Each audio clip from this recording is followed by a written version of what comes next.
How are you? How are you feeling? I'm good. How are you? Yeah, I might. Why can't I find Outlook? Not Outlook. Why is it not Outlook? It's QuickTime. That's why I can't find it.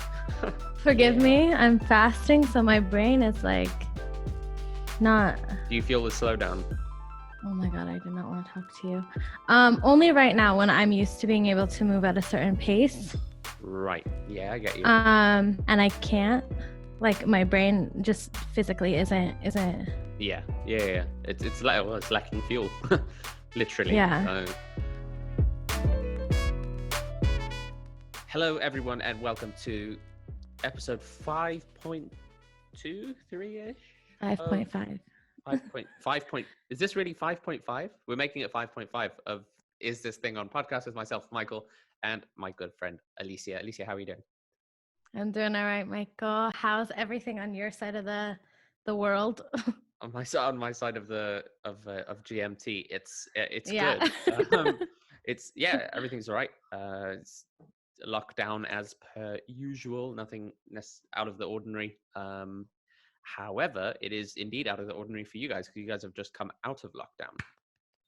Yes, which I don't know how I feel about it, but I will say that I got to spend an iftar with one of my friends, which was cool. And yeah, that person has been self-isolating, so I know that she's not coming into contact with anybody else. And I've been just with my flatmate, other than the supermarket. But so it was a relatively safe thing, but it was nice to not have to get like a permit to go across the street. You know what I mean? Like I saw a video from a creator, sort of like a news guy, in Paris, and he was showing the streets of Paris, obviously still dead, but there's a couple of people moving around, and I think they've got a similar permit system. And people are like, the police, anytime they see someone, they are checking the paperwork. They're like, do you have the right reason to be out? Are you allowed? Like, it's well, that was even for us. The day before lockdown, I go down there because the day before they lifted lockdown, I go down there because I was getting some stuff to cook for Ramadan, like just so that I have food for sahur and stuff like that. And the guy does the temperature, and then he's like, "Do you have a permit?" And I was like, "No." He's like, "All right, well, we're not letting you in next time if you don't have a permit." And I was like, "Oh, damn." Dang. I got forwarded a video. I think it's probably on my WhatsApp. Let me see if I can forward it to you. How do I live without you? Funny. So I'm trying to. Seems WhatsApp is not going to help me. So effectively, what's happened is that in this video, it's showing. It's from someone's balcony, and it's showing one of the streets in Dera, and the. Oh, I've seen that video. Yeah, where everyone's announced that lockdown's finished theoretically, and there's just hundreds of people in the street, just all like. I'm like, okay, well, close. Get ready for lockdown part 2. Yeah, absolutely. Second wave, here it is. Yeah, and I think that's. I saw a video of a supermarket, and we can't tell if it's current or if it's something that somebody was filming before, because people who are there, not a lot of them are wearing masks. Because we're still supposed to be covering in public, course, yeah. But it's like 1,000 dirham fine or something. But like a supermarket in Dera was just swarmed. And again, even if that was just before the lockdown and people were trying to like shop ahead of time, that's still ridiculous. Like there's no way that should have been allowed. You know what I mean? Like the supermarket downstairs, there should have been a line outside. Yeah. And they should have only been, because they were literally on top of each other. Like just like this close. I'm not even like, oh, they've got it's just a lot. Like everybody was, no. Okay, so that's our Corona news for the day. Yeah, Jesus. Effectively, what we're doing now is we're going to get into our thought of the day from part 1 of this episode, and that was an extension of the thought of the day from episode 4. We started getting into no. Oh yeah, the idea of the personal growth, because effectively it's just such a massive concept, and it's so open-ended. It's just an opinion piece, and it's just something that we wanted to dive into a little bit deeper. So what I'm going to ask Alysia, can you just give me the context of where it came from? You were mentioning living in the town where you grew up, and one of the people that you knew has sort of maybe turned into someone where maybe being a little bit on the meaner side, they kind of take it as a cool thing. Can you explain a bit more what you mean by that? Yeah, so I was actually watching the episode back when I was editing it, and I was like, Mm. I don't want. It kind of sounded gossipy a little bit, and I was like, that wasn't kind of my intention, but Mm-hmm. really, but it was just this idea that because we were talking about being a nerd, Yeah. you learn these things when you're younger. You learn that being mean or being, I can't cuss right now. I really can't because I'm fasting. Being a B word is cool. Okay. It's like what cool people did, right? So if you weren't necessarily in that cool group, and what I've seen from her is that she's grown into be that person. You Mm. know what I mean? As these like ideals of what she saw as cool when she was younger. You know what I mean? Got it. Got it. Yeah. As we get older, that shouldn't be the case. We should get more secure in who we are. We should get more accepting, I guess, of who we are, and find the pockets in which we fit in and where we don't fit in, and you know, create that world around you. But it isn't necessarily what we all do.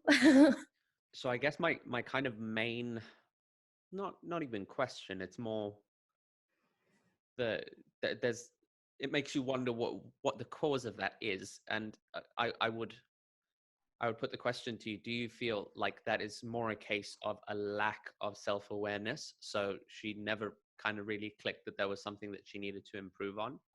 Or do you feel like she is self-aware, realizes that she is that person, and has just doubled down on it?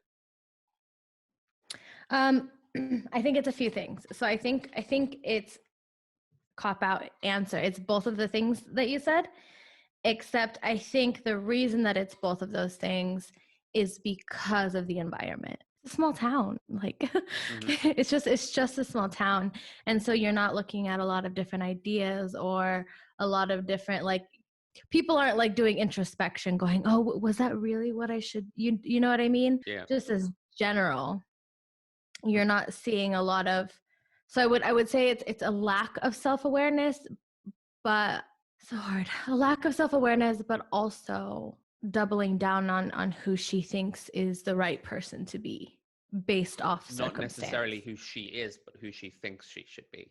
Right. That's interesting. Has Okay, and so then let's use that as our, let's kind of use that as our case study. Let's pick that one apart.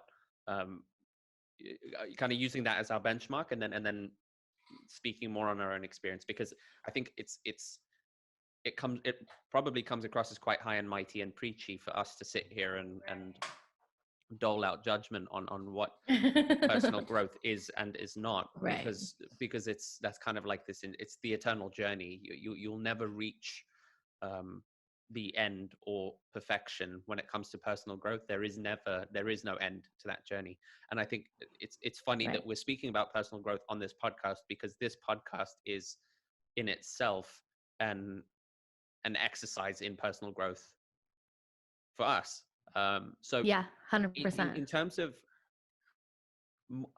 and I want to really circle around this idea of self-awareness, in terms of measuring yourself, and sort of, if you had to put, like, if you had like this star rating system, like the system in the video games where, like, strength, speed, agility, da da da da da da da, right? If Yeah. you had all of these star ratings for all these different aspects of your personality, and it was things like humility, it was things like gratitude, it was things like kindness, generosity, whatever, where, like, how do you measure those, and how do you look for things that you think you need to improve on? Is it just a moment that sticks out and you're kind of like, that didn't feel right? Or is it a case of, like, you're constantly trying to be aware of what you're doing, what you're saying? Okay, so I have an answer for this. Good, because But that's the I question. want to hear I want to hear what your answer is. No, that's not fair. I asked you first. Okay, that's fine. I'll do it first, but my answer isn't necessarily going to be, I don't know if what you, for me, it was being hurt. Like Hmm. when I was broken down to a certain level, there was like these feelings. Okay, I'll literally be very specific. Anybody who's listened to my poetry will already know a lot of this, but when I got my heart broken, and not to say that self development and improvement didn't happen before this, but when I got my heart broken, there was a lot of stuff that I realized that I hadn't dealt with. And because I hadn't dealt with certain things, is there was this massive, let's say that the breakup like opened up a bunch of old wounds. But what that pointed out to me was a bunch of coping mechanisms or character traits, anything of how I dealt with situations that were, let's say, not very nice, and they were always at the expense of somebody else. Okay. Because I wasn't a strong enough person, or I was insecure, or whatever, or I felt abandoned, or whatever these like little things were for me. Hmm. They all came like tumbling out in the middle of trauma. And it made me, I think, in that moment of like sensitivity, made me more or hypersensitive to what I was doing as a person Right. and what I needed to fix as a person. I get that. So it's so for you, it was more a case of like recognizing that when those, whether it's a coping mechanism or a reaction, whenever those things kicked in, somebody, you felt like somebody else around you had to bear the brunt of it, is if I'm Yes. understanding correctly. Because I needed somebody to blame. It could never be my fault. And so Interesting. so for me, my big character defects were the need to not be Responsible. For my own pain. It was always, well, mommy and daddy messed me up, so this is why I am the way I am. And then when that wasn't good enough anymore, it was, oh, well, you said or did this, so that's why I am the way I am. Instead of being an adult and going, okay, so just because somebody's rude to you does not mean you get to behave in certain ways. It does not give you a license to then tear that person down. And it's just default behavior because I was insecure, because I had felt abandoned, or whatever the leading cause was, that I then perpetuated onto other people. And that was my big character flaw. But again, recognizing that and being able to try to fix that, still not fixed. I still slip into default behavior, but trying to fix that was because of trauma, was because of some sort of pain or stimulus that I had to go, okay, so are you the problem? That's super interesting. That's So for you, what's your answer? yeah. So right. So the question was how to what's the measuring stick for personal growth, and how do you know where you need to improve and where you don't? I think for me, I've always been a very introspective person. I've always sort of been in my own head a lot, Yeah. and for better or worse, I'm very happy with that as a trait, and like I enjoy the time in my own head. Like I do. Some people are like, don't be so in your own head, whatever, you overthink, da da da. But Yeah. a lot of my better decision making has happened in my own head, and my Yeah. approach to things has happened in my own head. A lot of my measurements come from how I allow myself to feel about things. Mm. And it's, I think, I don't know if you've, I'm not sure, we'll release this in a later episode, but I mentioned something about reality and measuring what reality is and what you allow Okay. yourself to believe is real. Um, I think that so many times we'll be in a situation or we'll have an experience where we'll be like, okay, let's say 5 factors or 5 emotions or 5 feelings will come up in that moment. It's kind of like Right. mixture of reactions. And in that moment, it's obviously like, it's very instinctual. You react how you react as a human being because that's just like your fight or flight kicking in, right? But I think also once that moment has passed and once you've had time to like, breathe for a second, Yeah. Process it. it's super important to go back and acknowledge what those 5 things were, and then Mhm. realize that, okay, actually 3 of those little reactions weren't real. 3 of those little reactions to what was happening either, as you mentioned, either came from an insecurity, either came from a bad past experience, either came from your own head. an It overreaction, wasn't whatever the case it is. valid. Yeah. And there were two things in there that were very real and that were valid. And I'm like, okay, cool. I can double down on those two things and be like, cool. I know that these two are real, and I feel, yes, that response was valid. You can react like that in future. Okay, but do you However, think that, no, not do you think, how did you develop that? What made you kind of decide that that's how you deal with things, or where did that stem from? Knee-jerk reaction. Okay. Knee-jerk reaction in specific situations. Like I can't list them alphabetically or chronologically for you. I can't remember them, but in whatever moment, there was a knee-jerk reaction where I did something and it set me off on a completely separate path. And I look back to that, and I'm like, okay, had I reacted differently, had I actually taken that moment to be more introspective and be more in my own head and take a step back and think about it, then I might not have reacted that way. And Right. had I not reacted that way, how would the world have been different? Mm. And just to clarify, not in a regretful way that I'm like, oh, I regret the decision I made, or I'm not happy with the path that I'm on, Right. because those are those moments of learning that make you who you are. But it's just interesting to go back and look at those moments where you're like, I reacted quite badly there, and I didn't make the right decision. As in, Right. that's not the decision that I would want to make in that situation in future.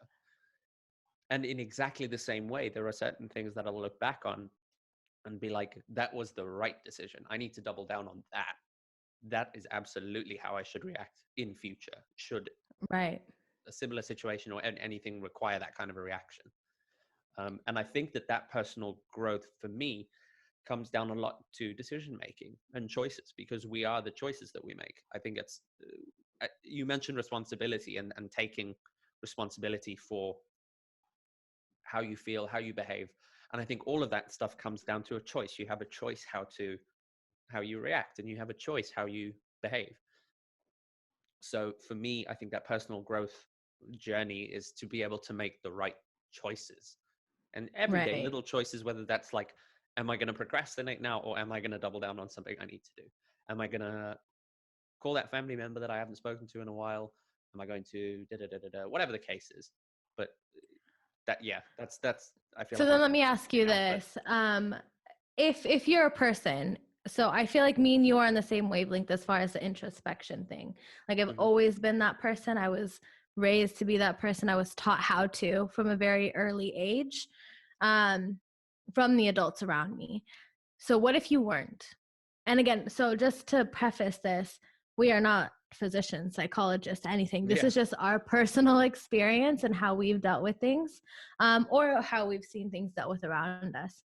mhm, But if you weren't a person who does introspection, who hasn't really ever been taught how to do it, who just kind of always has been the way they are, and never thought about the change that happens or thought about how a person improves. They've kind of just ridden the wave. uh-huh. What would you say to that person to try to push that, to try to like look into yourself a little bit more in your actions? I think that is a super interesting question. I think that, and I'm going to try very hard not to give you a cop out answer here. My feeling would be, and it's something that like I'll say to people that are close to me that are having whatever moment they're having, like if they're having a bad experience. Right. Like I've had this conversation with people before, but I've said things along the lines of, it's however you feel in this moment is okay, because the moment is already happening. It's already nearly finished. Like if you're having the feelings already, Yeah. it's kind of too late. So don't beat yourself up about it. Like if you feel angry about something, fine, you feel angry, but be aware that you feel angry. Right. Now, take a step further back, and if you had to like, you're sitting in this sort of dark Freudian room with it in a chair, and you have to like unpack your feelings out of a box and look at them Yeah. in their sort of isolate them each. Just look at what they are and really, really, really think about why each of those feelings happened. Why was there anger there? What was it specifically about that moment that made you angry? What was it about that moment that made you scared? What was it about that moment that made you feel perhaps disrespected? Whatever it was, Right. literally, very, very, in a very granular sense, sit there and think about it and just imagine what it would take to make those go away. Do you know how much work that is, Michael? It's painful. It's absolutely I was crucial. literally talking to my mom about this the other day, and something had happened with me and one of my friends. Mhm. And I'm not going to say what I said wasn't that bad. If I had told you the story, you would look at it and you would go, oh, whatever. Right. Okay. But I said something that I knew would hurt that person. On purpose? For the purpose of doing that? Out of instinct. There was no thought. It wasn't like I didn't sit there for a few seconds to go, okay, I'm gonna say this. What I mean is like instinct. That's okay, good. That's instinct. But what I mean is, in that moment, was the instinct to hurt. She hurt me, so I wanted to hurt her back. That was the instinct, was to hurt back. Yes. Yep. Instead of dealing with, and it's again, it's superhuman. That not superhuman, but that's a very human thing. I think that's completely normal for people to behave like that. But saying it out loud sucks, because saying that you wanted to hurt another person and that was your intention sucks. And so I fell into this default behavior, and I was talking to my mom about it, and I was like, I don't know if the girl noticed or didn't notice or whatever it was, but I knew what I had done. You know what I mean? Yeah. And so I was talking to my mom, and I was like, I don't know what I'm supposed to do. Do I address her? Do I not address her? Blah, blah, blah. We ended up having retrospectively, like, do you go back and address it and say and apologize? Right. So that's where we're getting. And she's like, you know, like one of the things that she said, which I hadn't realized, is she's like, what you're doing is really hard to do, and I'm glad that you're doing it. On the second hand, Alysia, stop being a dick, essentially. Sure, yeah. But that's what I'm saying is that honestly though, yeah, she's that's real. Savage. But that's that's what you need a mother for. Like mom's deal in hard truth. That's very true. And it did hurt her, and it did mess with her, and I knew that it would.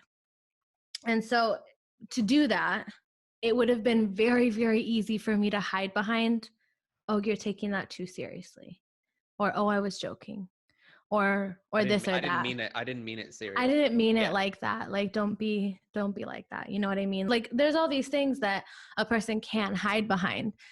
Being honest with yourself it just sucks. It just sucks. And so, like, on top of everything that you're saying, like, anybody out there who does want to do introspection, who does want to improve themselves and little things like that, you have to get real good at being just honest. And you know, it's realistically, we are the easiest people to lie to.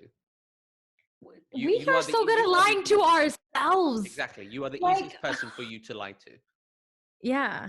And it's so scary. It's so scary because you convince yourself without difficulty. You convince yourself without difficulty. Yeah, this is absolutely the right thing to do in this moment, because that sort of that reptilian instinct is there. There is this degree of just ruthless animalistic instinct that stops you in that moment, and you're like, yeah, absolutely, this is great, this is fine. Why wouldn't I do this? Well, that's for me. I had to, like, in that situation, be honest with myself and go, was your intention to hurt her? And it was really easy for me for the first few seconds to go, no. No, it's not. I didn't mean it like that. I didn't know it would hurt her that bad, you know? Yeah. And then you have to walk yourself out of that and basically call yourself on your own bullshit. And and then you can do something. What's the thing from like AA and stuff? They say the first step is admitting it. You have to be able to like admit it to yourself Acceptance, first, and then you can move on from there. Absolutely. But interesting how depending on the situation, it's interesting how difficult or easy that is to do. Yeah. Basically, guys, it's hard to be better. Worth it, but hard. If there's one thing, and not to like put you on the spot, if there's one thing today that you feel like you still need to work on, what's that one thing? I think it's the same thing I've always needed to work on. The way I respond to people. Because that thing that I just mentioned about my other friend, that happened like maybe 5 months ago, where I was just awful. And it's something that I revert to a lot. And it takes a conscious effort for me to stop me from blurting things out in the heat of a moment. Yeah. So still to today, so I think kind of that's becomes your ongoing burden to bear that you try to improve on. Yeah. That's interesting. I think mine would be my thing that I try to work on is I have this horrible tendency to start something and not finish it. Okay. That's my if there's one thing that I don't like about myself, it's that. Like that I just, sometimes like you'll do something and you'll have a conversation with yourself, you're like, oh, you're such an idiot. Yeah. That's my thing. That's my thing. Like I'll do something, and with all good intention, be like, oh, I'm going to do this thing, and then just, I get 30-40% of the way, and then you're finished. Do you want me to say something really, really, really, really? You're such an Aries. Oh God, really? Okay, that's better than what I thought you were going to say. No, that's it. Aries are notorious for getting really hyped on a project and not being able to follow through. Is that one of the things, really? It's one of the really bad character traits of Aries. So I identify.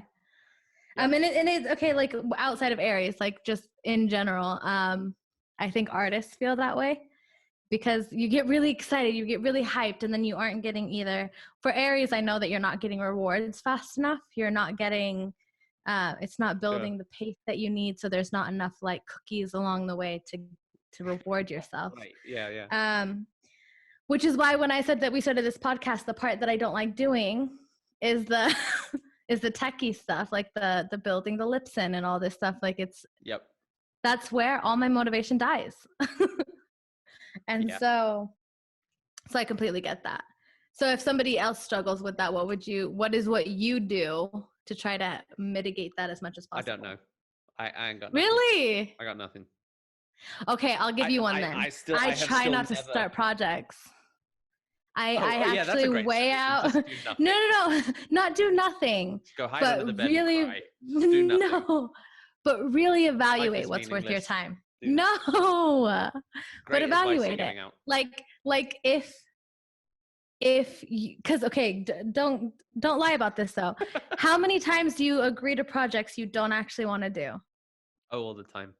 Exactly. So it's more about being honest in that first step, so that you don't lose steam for the other things that you have going on. What do you do with laziness? Do you have an issue with laziness? I do. What do you do about that? I drink coffee. No, I drink coffee and then I take a lot of breaks. A lot of breaks. Interesting. And it's because I have to step away. So I find that I'm really, really productive in 30-minute segments. If I stay at my computer longer than 30 minutes, I start drifting. I'm like,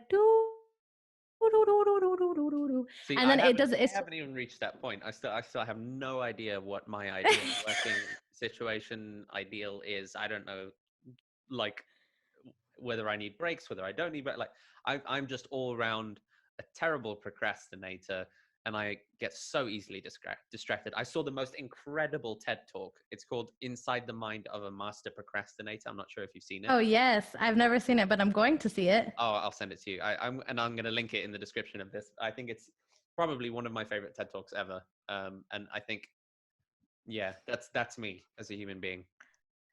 See, the thing is that, okay, what I would say, and this is from my little world, because some days it works and some days it doesn't, but is breaking your day up into like bite-sized chunks. Mm-hmm. Like, what task can I get done with minimal effort? And then do that one. Okay. And so for me, literally starting my day, which contradicts what I've tried before, is not touching my phone for the first hour. That's if I can get out of bed. If I'm so lazy that I cannot get out of bed, then I start with tasks that I can accomplish in bed. That's not bad. That's not bad at all. So then I do like, okay, let's say I have 10 DMs that I need to respond to. I know it may not be work related or whatever, but it's this task that's annoying my brain. Yeah, it's a thing to be done. And so I'll go through and I'll answer those 10 DMs. Let's say that I know that I have emails from my boss or whatever, like I can do that from my bed. So then I do those tasks. And then I feel accomplished for 5 minutes, enough to like get up and start like plugging in my laptop and getting my hard drive and like accelerating to the other things. Yeah, my absolute best so far that I know of, I said I don't know what my ideal working situation is. Ideal working situation means a healthy thing that you know how you work and you've figured out what it means to be productive and you know how to get your stuff done. I haven't reached that point yet, but the best work that I do so far is super last minute when I'm stretched for a deadline and the entire house burns down. But I am so much more productive because now I know I have 3 minutes to complete something. I feel like this is an Aries thing. Yeah, tell me about it. But no, okay. So the reason why I had to get better at like getting motivated and not be lazy and all this stuff is because of that. Because I was putting tasks off to like the last minute, getting them done, but then I would watch it and be like, not your best work. And then I go, oh, well, if you'd given yourself the 5 extra minutes instead of waiting until the last 3, you could have done this, that, and the third. You know what I mean? Yeah. But now that you're down to the wire, there's things that literally just take time that you cannot do, especially when you're editing. It's super. Do you know? And I want this to be a micro, and I'm going to say it. That I saw there's a TikTok I saw where someone was mentioning that especially as a millennial, a lot of your life you've kind of coasted through school. You didn't have to work too hard in school. Kind of figured it out. Everything was not too difficult. You never had to make too much effort, and you made it through decent, like average grades. You were fine. You were never failing. And you got to university, and then also equally so, you never worked too hard. You never had to put in that much effort. You passed. You made average grades. You were fine. Did well enough to be considered doing well. And then real life hits. You get out of university, and you're kind of like, oh Jesus. Look at all of this. Oh Jesus! Look at all of this mess of being an adult that I never realized how hard I had to work to do all of this. That that's too real. That is so real. Like, is that a millennial thing? I don't know. I'm a millennial, and it's a thing for me. Yeah, because I was just thinking that's very, because I was good at school, but that was just like. But did you work really hard at school? No. Well, there we go. I'm not saying you were bad at school. I'm just saying that you didn't work hard at all, and you made it. No, I didn't at all. That's the thing. So you never made it. You never had this crazy moment of like a slap in the face where you realize, oh, geez, I really need to get my shit together. That never happened. So you were never told like, you really got to like kick into gear here. Do you know what I mean? Yeah. So that never happened until it was like adult life. So you're like in a working environment and you're like, hey, we can't just like coast through this. Oh, cool. Exactly. Exactly. And yeah, crazy. Life. Fair play. I'll make that a micro. Yeah, maybe on second thoughts don't, because I feel a bit too seen having said it now.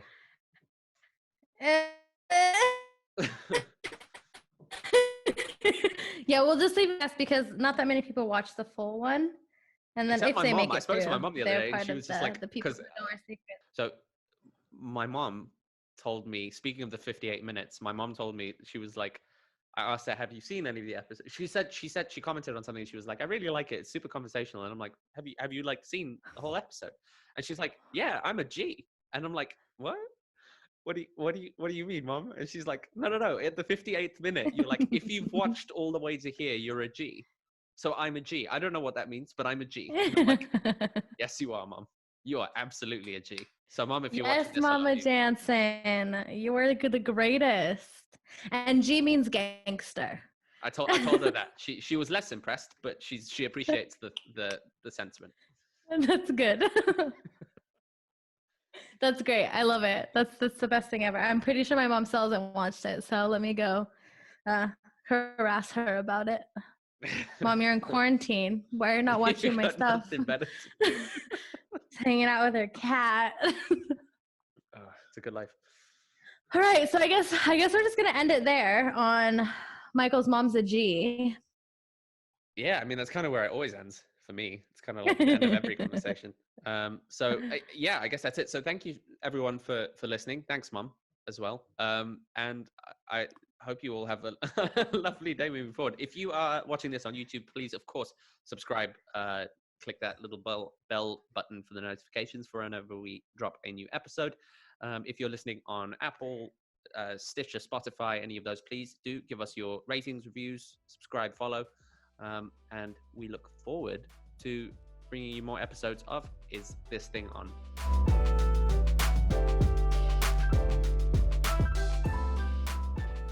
I remember a couple of years ago, so obviously growing up in the Middle East, I spent a lot of time, the vast majority of my friends are all Muslim, so I ended up fasting most Ramadans anyway.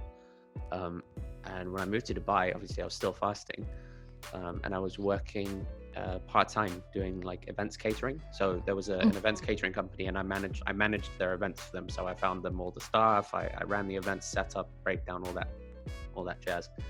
And I remember it was the middle of Ramadan, and they had done a pop-up iftar.